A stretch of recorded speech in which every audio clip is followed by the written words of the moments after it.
Buen día, queridos amigos y hermanos, que Dios les bendiga. Continuamos con nuestro breve estudio de esta carta muy importante para el cristianismo, para las iglesias, que escribió el apóstol Pablo a los romanos. Voy a leer el capítulo 1, versículo 1 al 7. Dice así: Pablo, siervo de Jesucristo, llamado a ser apóstol, apartado para el evangelio de Dios, que él había prometido antes por sus profetas en las santas escrituras, acerca de su Hijo, nuestro Señor Jesucristo, que era del linaje de David según la carne, que fue declarado Hijo de Dios con poder, según el Espíritu de Santidad, por la resurrección de los muertos, y por quien recibimos la gracia y el apostolado, para la obediencia a la fe en todas las naciones por amor de su nombre, entre las cuales estáis también vosotros, llamados a ser de Jesucristo, a todos los que estáis en Roma, amados de Dios, llamados a ser santo.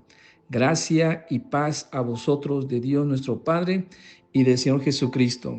El apóstol Pablo aquí empieza con su presentación. Es interesante, hermanos, cómo Dios, cuando está haciendo obras en este mundo, va a usar personas. Nos usa como somos, con nuestras características, con nuestras habilidades, pero Él desea también seguir transformándonos. Y Pablo, convencido, usa esta palabra siervo, siervo de Jesucristo, que es una palabra griega, doulos, que significa esclavo. Entonces, aquí hay dos cosas importantes.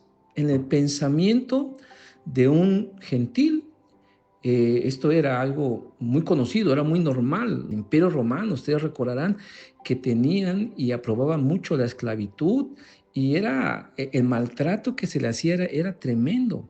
Entonces, cuando Pablo usa esta palabra, quizá lo usa también con ese sentido de ser una persona que le pertenecía su vida al Señor Jesucristo. Desde que lo llamó, desde que lo salvó, desde que lo perdonó, ya no le pertenecía a él mismo, sino que estaba sujeto al Señor Jesucristo, como un esclavo cultural de ese entonces. Es más, dicen que los que estaban, los esclavos tenían muy pocos beneficios, eran poquito más que un animal, consideraban. Incluso los amos podían llegar a matarlos por alguna desobediencia, alguna cosa que no le gustara al amo. Ellos tenían la autorización romana de matarlos. Entonces, estos que estaban escuchando podían entender el compromiso de Pablo que tenía con el Señor Jesucristo. Pero también, por otro lado, nos hace pensar de la palabra siervo en el contexto judío. Para los judíos, el ser siervo era, por un lado también, y por esa parte, un concepto o una idea de honor, de reconocimientos. Para el judío era ser siervo de Dios, era tener cierta consideración de parte de Dios especial. Consideraban a Abraham como el siervo de Dios. Josué también en las escrituras es llamado el siervo de Jehová.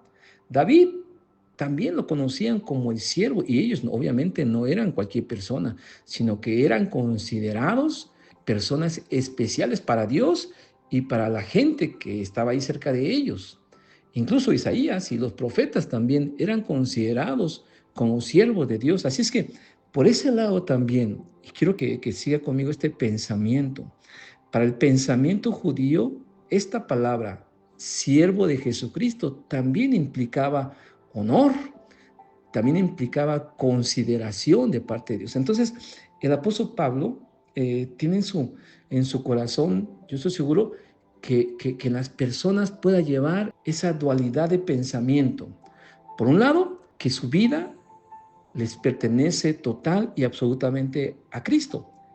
Pero por otro lado también que su vida es considerada y valiosa por Cristo de una manera especial. ¿Pero qué implica en la relación con los seres humanos? Pues también de igual manera, que considerémonos como siervos, de alguna manera insignificantes ante los demás, pero también valiosos, tenidos con honor, como dice el apóstol Pablo, cuando cumplimos con nuestra función de manera correcta. Espero no le haya causado confusión, Pero eso es interesante, por eso el apóstol Pablo nos anima y nos invita a que consideremos a los que trabajan, a los que sirven, los valoremos también.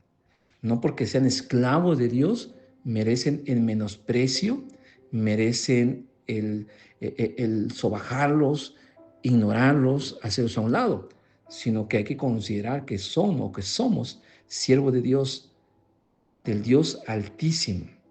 Entonces aquí el apóstol Pablo dice, yo soy esa persona, ese enviado de Dios, que fui llamado a ser, y aquí viene otra palabra, apóstolos o apóstol. Esta palabra también es muy interesante. Hay que considerar que Dios llamó y habló solamente a los 12 y a Pablo como apóstol. Hay que considerar que el término apóstol tiene dos sentidos. Por un lado, la autoridad que Jesucristo directamente les dio al llamar a sus 12 apóstoles y después al apóstol Pablo, pero también tiene el otro sentido de ser enviado. Creo que ahorita, últimamente también se ha malentendido esta frase, porque por un lado también se considera apóstol ahorita a una persona que es superior a un pastor, superior a un hombre común y corriente o a un cristiano común y corriente. Y entonces se piensa y se cree que Dios todavía establece apóstoles como los 12 del primer siglo. Y cuando tenemos ese pensamiento en la iglesia cristiana, estamos también teniendo un pensamiento equivocado, erróneo, como el pensamiento de la iglesia católica, que ellos hablan de ese apóstol o la sucesión apostólica de los, en este caso de los papas, que ellos precisamente son llamados directamente por Dios y son directamente elegidos por Dios como los 12 apóstoles. Hay otros grupos sectarios como los testigos de Jehová y los mormones que tienen apóstoles en ese sentido, en sucesión a los 12 apóstoles. Y por lo tanto son diferentes a cualquier cristiano o a cualquier mortal, diríamos. Y se le debe de considerar con ese respeto, con esa autoridad, con esa superioridad.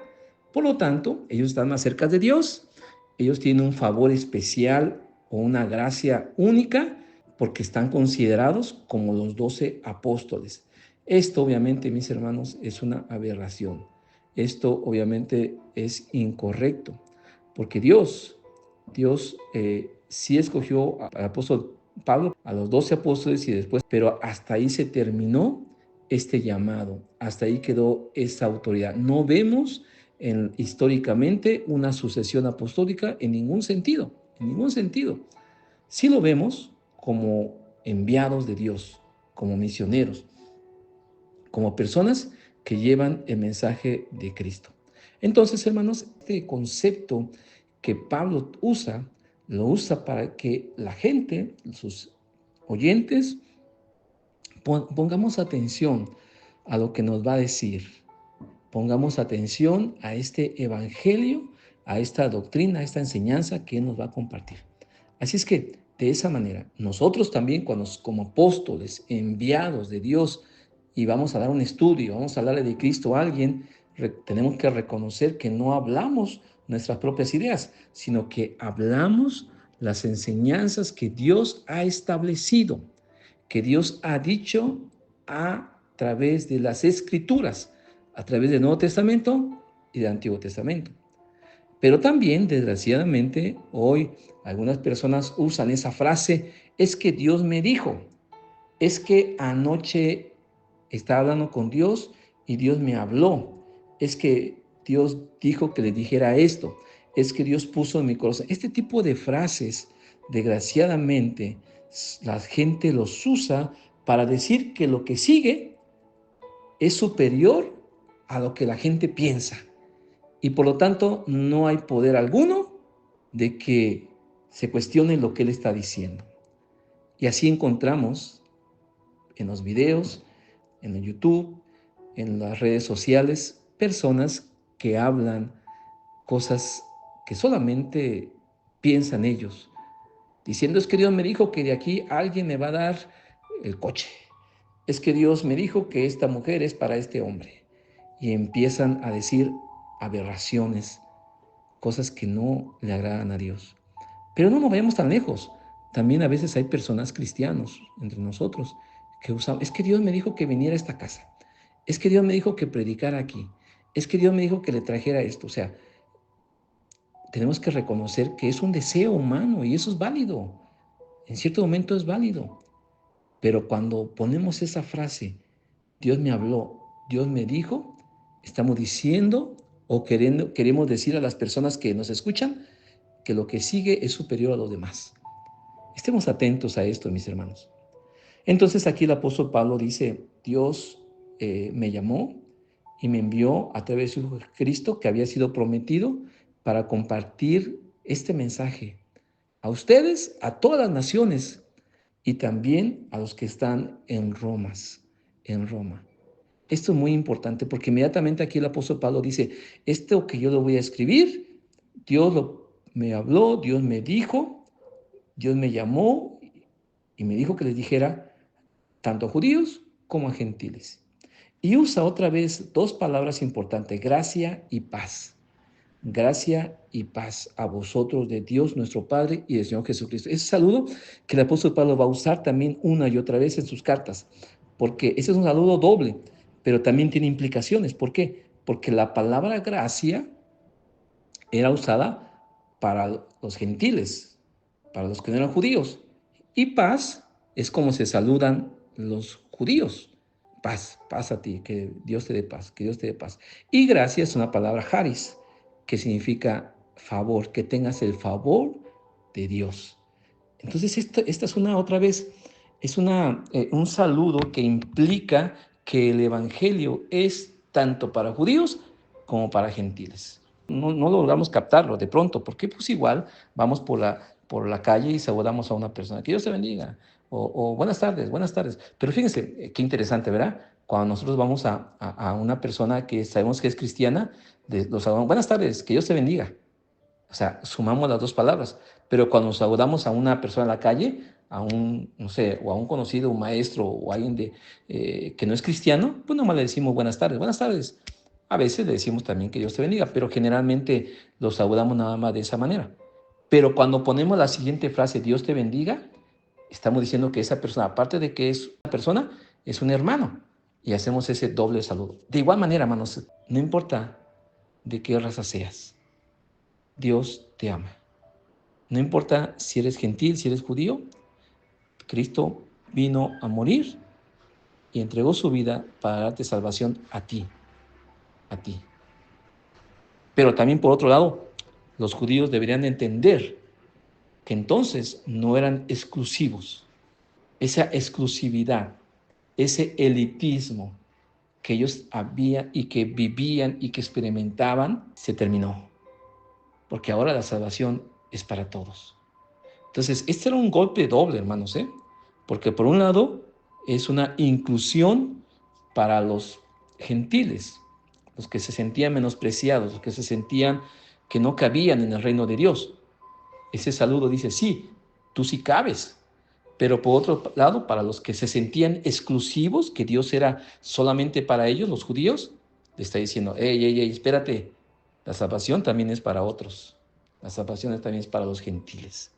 Así es que esto es lo que nos transmite estos primeros textos, mis hermanos.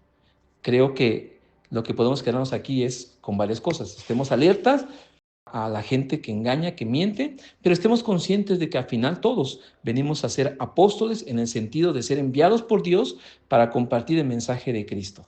Tenemos que hacerlo.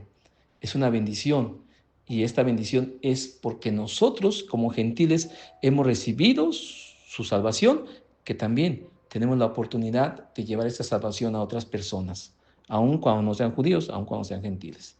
Así es que mi hermano, que Dios nos ayude, que nos bendiga y nos siga usando para compartir este mensaje de Cristo a otras personas.